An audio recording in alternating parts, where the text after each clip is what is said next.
It's time for Supply Chain Now, broadcasting live from the supply chain capital of the country, Atlanta, Georgia. Heard around the world, Supply Chain Now spotlights the best in all things supply chain: the people, the technologies, the best practices, and the critical issues of the day. And now, here are your hosts.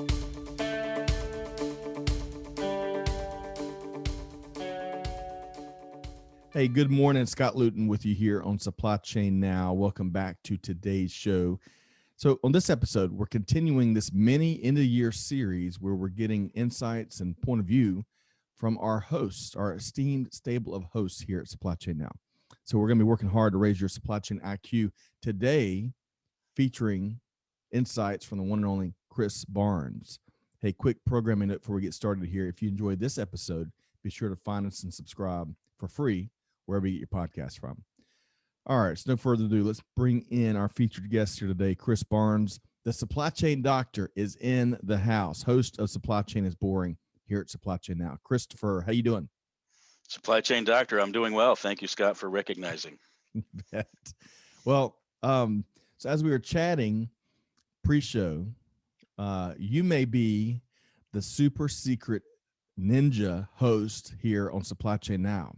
I think your background might be most mysterious for our audience. I want to dive into that a little bit before we pick your brain on all the things that have taken place in 2020 and where we're headed in 2021.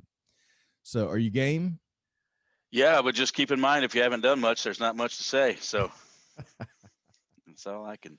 All right. So for starters, let's tell us about Chris Barnes. Yeah, well, I'm an industrial engineer, classically trained, going back to the college days. So that might give you a little bit of insight into the way that I think. Pretty much I have a dry sense of humor. And I think that ties into the whole concept behind supply chain is boring. As in the name, I think a lot of times supply chain actually can be boring if you just look at the fundamentals of what we're doing every day. And hopefully it is if you're doing it right.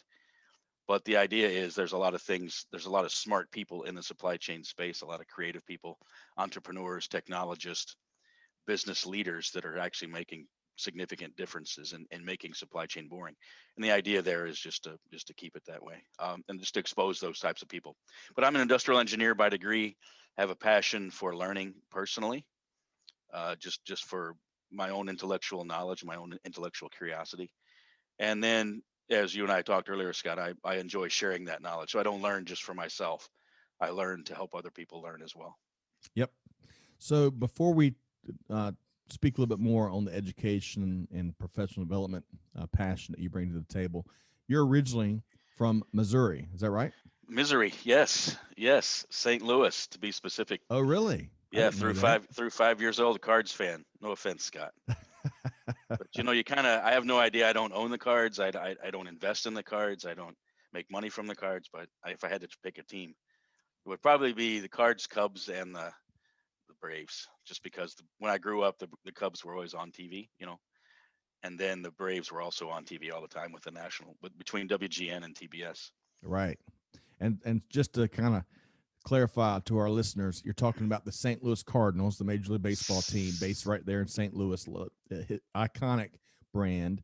And you also referenced TBS in a time when the Braves were always on TV.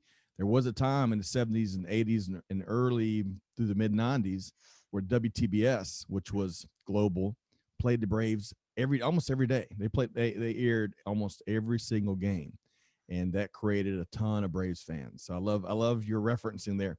What brought if I can just add one more thing, Scott, to the background there. So, we talk to our people a lot on the interviews, Supply Chain Now specifically, around some history and how'd you get into supply chain, those types of things. And I frequently think about myself. I know you worked in a retail environment. Am I correct? Stocking shelves or part of it? Yeah, that's right. First job. Yeah. So I did the same thing. I worked in a retail store before. It was probably around the time Walmarts were starting, but there was a local retail store, and I was working in the hardware department. And my job was to go out and working through high school, go out and stock the shelves. And if you listen to the interview I did with Greg White, we kind of compare those stories. He kind of has a similar background there, keeping the store shelves. the stores stocked, if I should make sense. So, but what I also did there, looking into the supply. So basically, as Greg and I agree, it's a consumer driven supply chain. If it wasn't for consumerism, we wouldn't have supply chain. So that's really, if you look at the big picture, that's really where I got started in supply chain. But from a practitioner standpoint, I actually migrated into the summers into working in the warehouse of the retail center. So, I was working in the storefronts to begin with, and then they moved me into the warehouses. And that's where I guess I kind of didn't realize it at the time, but I began learning supply chain at that point.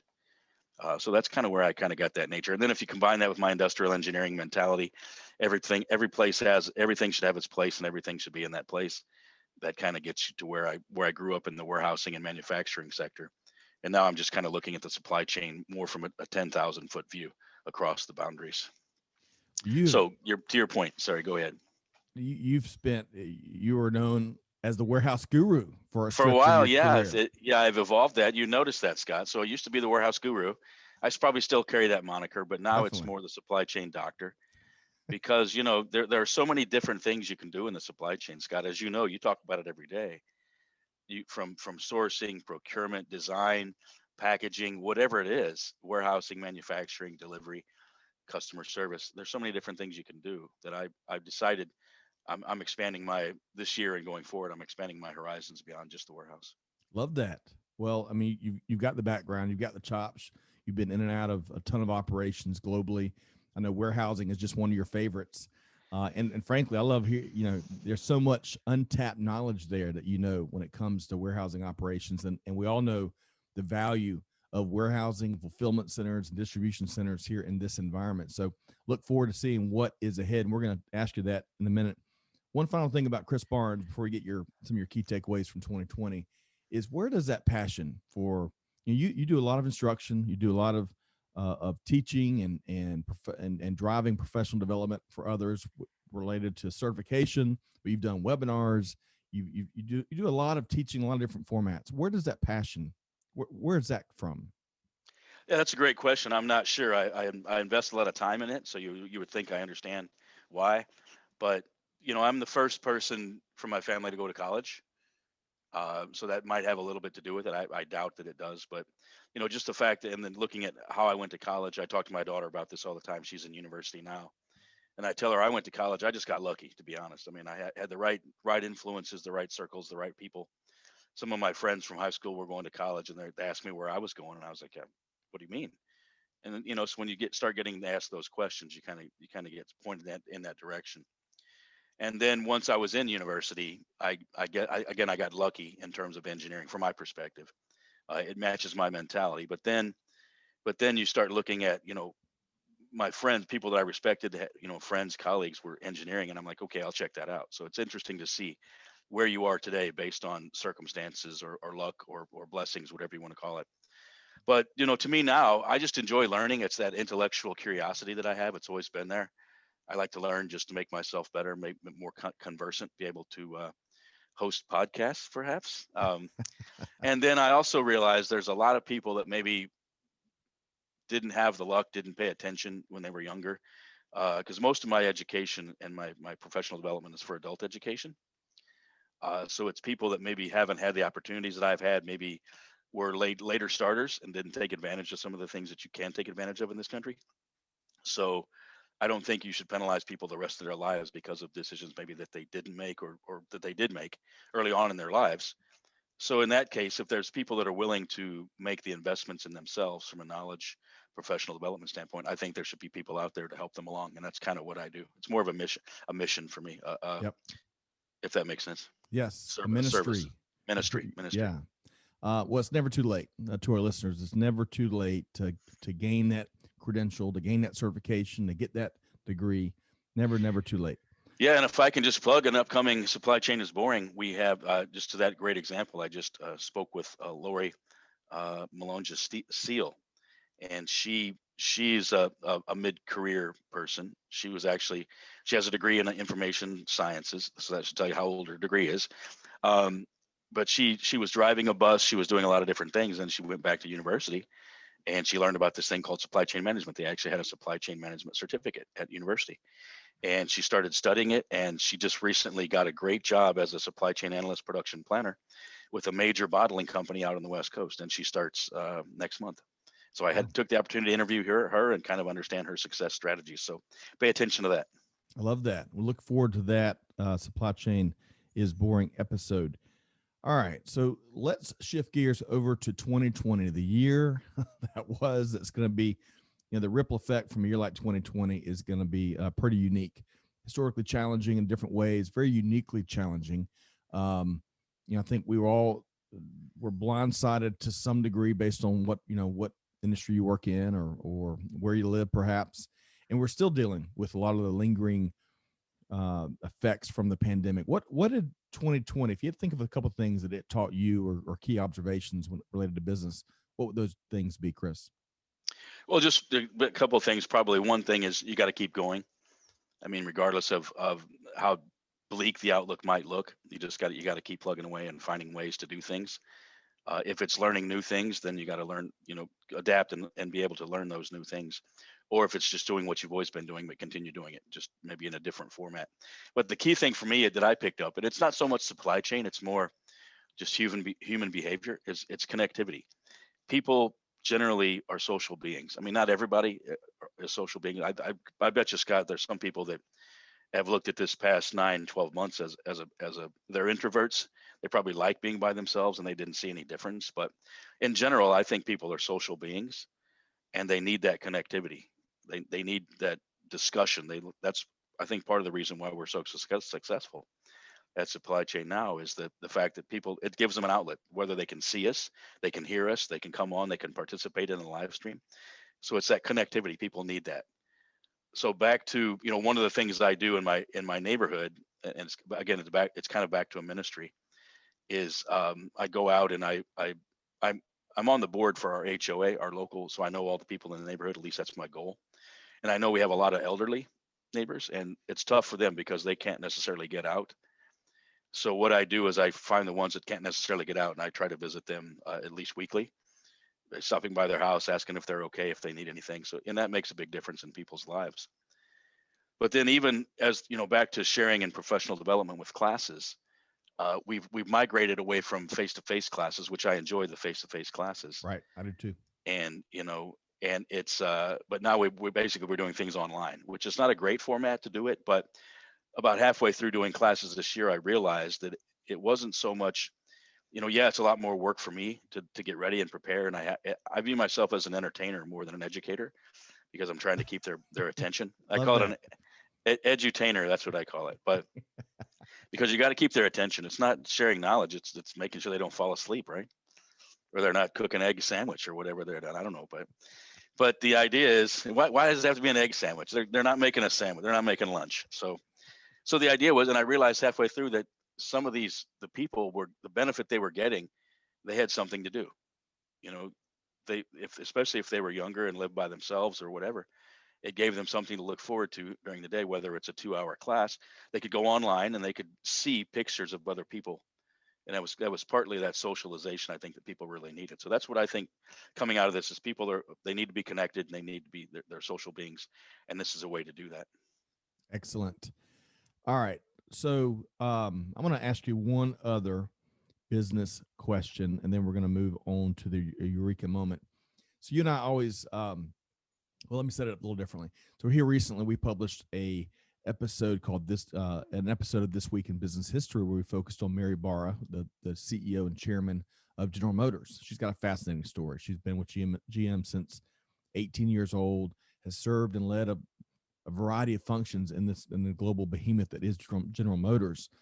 And out of all the quotes that she's got plenty that people latch on to, one in particular got my attention earlier this week, and it was about, to paraphrase, she really expects to have passionate, spirited discussions with a variety of different viewpoints, and it's kind of the we talk about violent agreement is a phrase Greg uses, and we've used before, but you've got to have that violent disagreement where you really thoroughly see conversations and decisions through, right, from a variety of perspectives. And folks are encouraged to really, at GM, to really bring it. Hey, you feel passionate about that and you feel like this is right or wrong, disagree. Please disagree. And you and I kind of have always referenced this punch in the nose moment as it relates to feedback. And, that's perhaps more important than ever before. If we're in a, whether it's supply chain now, or whether it's other businesses and leadership teams, you got to have that frank feedback so you can really understand where people sit and understand why, what's the reason behind that rationale. So speak, if you would, speak a little bit to the importance of, working alongside folks that can punch you in the nose and are encouraged to do so, figuratively speaking, of course, and the value of that. Yeah, that's interesting. I get a lot of that these days, Scott. As you know, maybe the audience doesn't know, I have a college-age daughter, and she's at the point now that she's a pretty smart person. So she's at the point now that she's a big challenger, and that's something that I've had to adapt to. And sometimes she actually knows what she's talking about. So that helps me be a better listener, if that makes any sense. So I practice. I get to practice it every day. Fortunately now she's at home, not in Chicago, but she's always willing to push the standard, if that makes sense, the status quo, and do that. And that's all part of it. I guess it gets back to learning. I view challenges, and maybe everybody should view it this way, as a new opportunity to learn. Maybe it's a different perspective. They've got a different view of the world. Maybe it's just they have a blurred vision, and you can help them clear up their vision if that's the case. But maybe their vision is just alternative.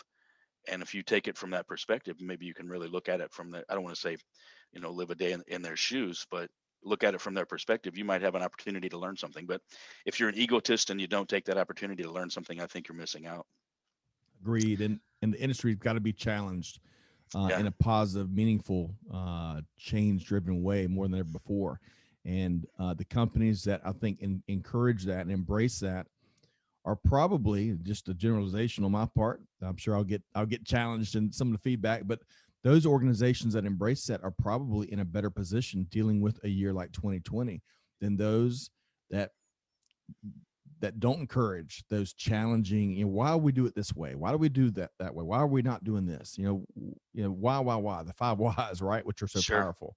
And one area that I'm actually opening my mind to this year is, and it all ties back into being more compassionate, being more, whether you call it social distancing, doing more for your employees, the employee experience, whatever you want to call it, but is embracing this concept called the triple bottom line, which we talk about it as a concept in our supply chain classes, and it's something you should learn. But it's really, to me, I've always been more business oriented, focusing on the profit. You're in business to make a profit. Everything else, if they're not happy as an employee, then that's their problem. They need to fix themselves. But that if you was really old look, Chris Barnes, is that right? that was the old one. Yeah, the new one now is you looking at it from a holistic standpoint. And I guess maybe I'm just a trendist, so I see businesses going in this direction, so might as well jump on the bandwagon, right? So I'm actually embracing it more. Somebody I interviewed, last year, he has since passed, was Norman Bodek. And his last book that he wrote was Corporate Social Responsibility. And that talks a lot about the triple bottom line. I don't know if he talks about it in those terms, but it really focuses on companies looking at the people, the planet, and the profit, as opposed to just the profit. And so that's something that I've always been more focused on, the profit side if you're in a business. But as I study and as I read and I see the direction the corporations are taking, I see it really going more towards the triple bottom line and embracing those concepts, especially from a corporate social responsibility standpoint. So I forgot the question again, but that's the answer. Well, that takes us to our next. And clearly, you're describing not maybe a eureka moment, but a eureka phase of where you are. What else, when you think of that traditional eureka moment, whether it's a recent one or one, from years past, what's a key one you'd share with us? Well, I'm going to say it's recent because it happened this year. I mean, just observing what's happening, and I'm in a fortunate spot, that I have a chance to study and see trends and kind of understand directions. And the people that I interview, I get a lot of futuristic ideas from them. But the key thing, that the aha moment for me this year, has been the rate of change. Historically, supply chains are typically large behemoths They can weather the great storms, but they're difficult to change and turn around. What I've seen this year is companies are just their ability to make changes more rapidly and adjust to circumstances. It's something I've never seen before in my career. Hmm. It's pretty impressive. And if you know, for example, look at, let's say, if you can go to the grocery store today, again, that's where supply chain starts, is at the consumer retail store. Most traditional supply chains, anyhow. And if you go there now, I'll put a number on it. 20% of the people are going to be what do you call them? The remote shoppers, or what's that? They're actual Kroger employees, but they're shopping for the person that ordered online. Hmm. And you can tell they're walking around. They've got the carts. It looks like they're warehouse carts. You know, that's the geek in me. I can tell who they are. They've got a little device that they keep looking at, and I'll walk up and talk to them and ask them what they're doing, what's the process, how they're doing it. But that's just, most retail centers you see now have somebody in there doing that, whether it's a DoorDash or another type of third party shopper, or it's their own employees doing the online shopping for them. That's something that you're seeing. And again, it's only taken less than a year for companies to make that adoption. That's pretty significant. Right. Agreed. The rate of change, the ever increasing rate of change is certainly, it's fascinating and intriguing to track. And that's really why I believe one of the biggest reasons why the the formal discipline of project management has really, this is kind of, they're entering their prime. I mean, it's been around forever, but I think many companies are trying to deal with that rapidly increasing rate of change by embracing proven project management frameworks, which is really interesting to watch. And one more thing on the rate of change, Scott, just one of my favorite examples. If anybody's taken a class with me, they know my favorite restaurant is Chick-fil-A. And I always talk about the examples that they have from whether it's a point of sale standpoint, they deliver to the tables, whatever it is, they're a very efficient organization. So if you look at their rate of change, they are still in business today. And I got this on, good account that they have done better during the pandemic than they have. This year's going to be one of their best years ever. Really? That's what I'm going to, and I got that through unofficial records, that they're not a public company, but yeah. So as the pandemic kicked in, they still wanted to go out and get the restaurants. Chick-fil-A is a lot of people's favorites. And I think what I would understand was June, July was probably the best months that they've ever had from a revenue standpoint. And now if you go by and look at their stores, I mean, they've transitioned their complete model. They are probably busier than ever. Obviously the volumes are there. You can tell just by observing. Some of the restaurants have triple drive-throughs, all those things, and the level of technology that they're using, it's pretty impressive if you look at it from a purist standpoint. So that's a change that took place again in less than 9 months. They were able to come in and make those adjustments. My concern is, because I view Chick-fil-A as my office away from home, that they're gonna stick to that model, right? Because if they can make that much money without having a store, what does that tell you? I hope they don't, but again, that gets into our future vision, right? I guess, or our prophesizing. I don't think they will realistically, because they're so community oriented. But if you look at just from a bottom line standpoint, if they're making more money now without having to have a storefront, that should tell you something. Well, here's going to be the deciding factor. It is where profitability, of course, is important, but of course, what drives profitability is what the consumer demands. So I would propose that if the consumers love to sit in the drive-through, in the modified drive-through and get their favorite chicken sandwich and chicken nuggets and everything else, then we may very well, you may very well lose your office away from home. However, if the sentiment is temporary and folks do want to bring the family in and sit down and get back to the children's play, the play center. Imagine our consumers going to be comfortable doing that anytime soon, because that's some of the ways they create that foot traffic. So it'll be interesting to see how the consumer weighs in on not just Chick-fil-A, but really across the, they don't call themselves fast food anymore, the convenient, quick service. Yeah. Quick service. Yeah. So we'll see. We'll have to keep our finger on the pulse. I know you do already, and it's interesting to see how Chick-fil-A has persevered and been profitable in a challenging year like 2020. All right. Well, there was a model before pandemic. I don't know how it's doing now, but there was a model. They call them ghost kitchens. I don't know if you've heard of that, but basically it's because of all the online ordering. It's basically just a little 20,000 square foot warehouse that they converted into a kitchen, and they can make anything from McDonald's hamburgers to Chick-fil-A to Taco Bell, whatever it's going to be. And it's all coming from the same kitchen. And Hmm. all they're doing is they're looking at what you're placing an order on. Because if you don't care where it comes from, right? As long as it tastes the same.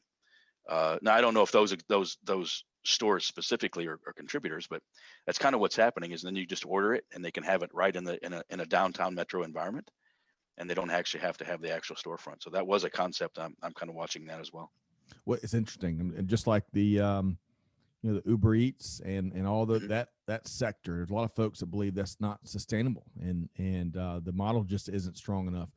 I don't know. From a consumer side, our family has enjoyed the convenience of that, especially in during the lockdown phases, and it seems like they keep growing the restaurants that are opting in to that play. But we'll see.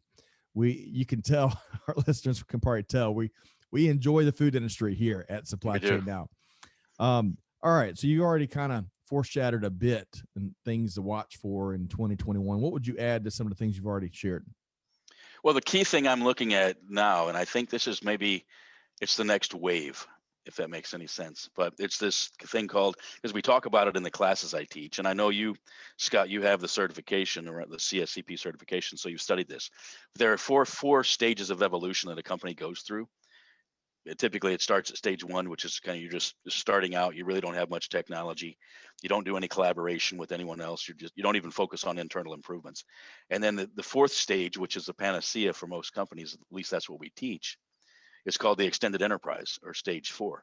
And that's basically where the company doesn't have any boundaries. It's, if we don't talk about it in the class in terms of the digital supply chain, but that's basically what it is. So I interviewed a professor, Ben Konsinski, last year about he was the first person that I talked to about the extended enterprise. That's why I was so excited to hear about that.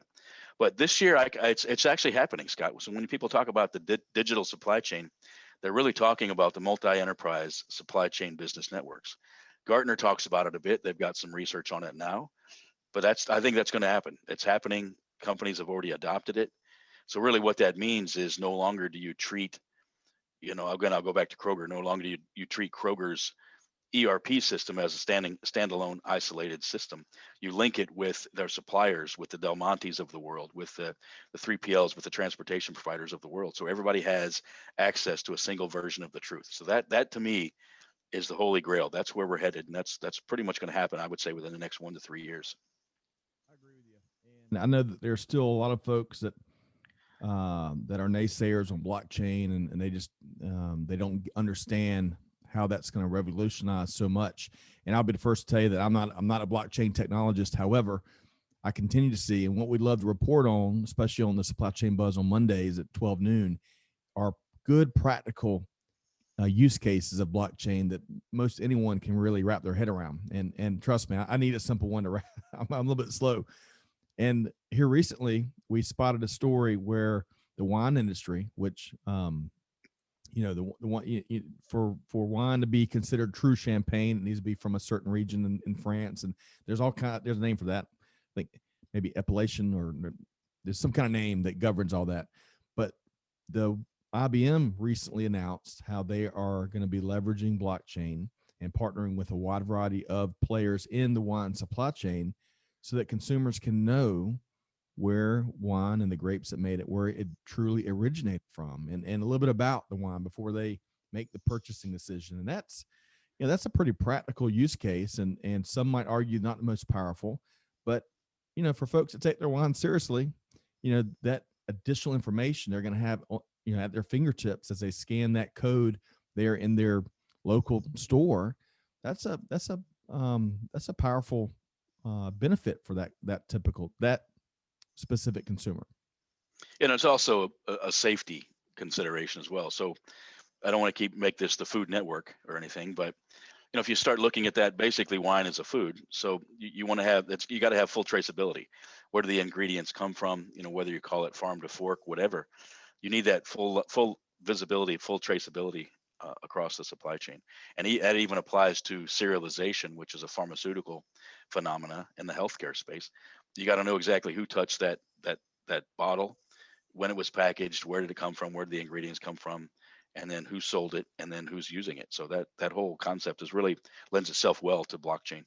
It's interesting because just to to wrap it up for you, Scott, because we talk about that.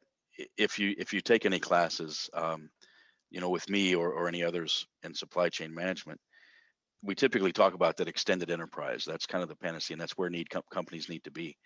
And that, again, I said it's the holy grail, but it's really connecting people. And I've always talked about it in theory, but I've never found anybody really trying to make it happen until this year. There's a little niche industry. If you take a listen to some of the Supply Chain Now episodes, I won't mention any names, but they talk about it on those shows. And then that's something I'm studying this year as well, because when I'm teaching people, I want to talk about the extended enterprise, and I want to be able to give examples. And I found examples, and I found future visions of people that are actually trying to make this happen. So that's really what I'm excited about. And so on that note, what else you've already kind of foreshadowed some of the things we can expect and listeners can expect from Supply Chain is Boring. What else would you add? Well, just as a plug for the upcoming show, I don't know if people understand the theory behind what we talk about on Supply Chain is Boring, but it's really about people that have made an impact on supply chain the way we think about it today, or people that are impacting the way we should be thinking about it. So it's really a historical perspective. So I found I did an interview working on the edit, Scott. I found, and this is a very boring concept called carrying cost. You've heard of carrying cost, Scott? Yes. Oh yeah. Has a significant impact, and that's why people shouldn't carry inventory. Right. Excess inventory, because of the carrying cost. It's 25 to 40% of the cost. People don't really think about it. So it's fun to talk about. People really appreciate it once they understand what it is.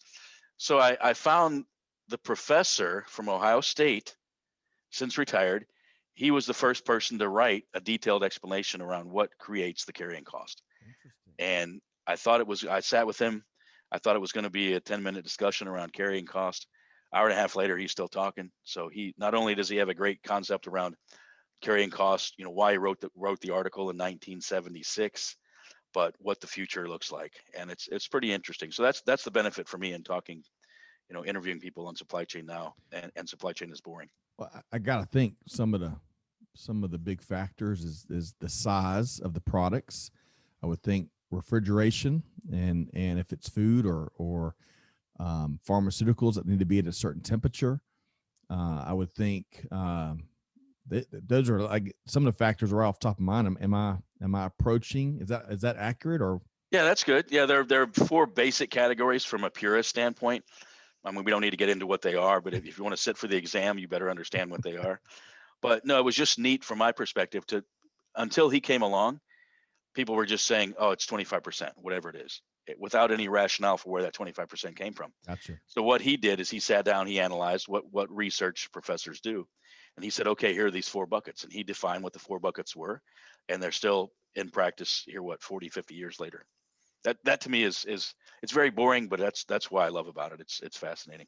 It is fascinating. Definitely so many different niches across global supply chain that help ensure better decision making. And inventory, of course, is one of the tried and true big part. Managing inventory, especially given what we've seen here in recent months. So, all right. So Christopher Barnes, the supply chain doctor, how can folks connect with you? I'm pretty easy. LinkedIn's always the best way. It seems to be the growing trend now. I'm of the age where I still use email mainly. So if you do LinkedIn with me and I don't get back to you right away, it's because I don't like having 5 different revenue streams to check on communications. But I will get back to you. And then just reach out to me at chris@supplychainnow.com. That seems to be a pretty good place. Or call Scott and tell him you want to talk to me, and he can get in touch with me. That's right. All right. Well, Chris, a pleasure. It's so fascinating to see where we have come from that very first episode. But hey, it's been an exciting journey. Really excited to think about what's next for you and I and our team here at Supply Chain Now.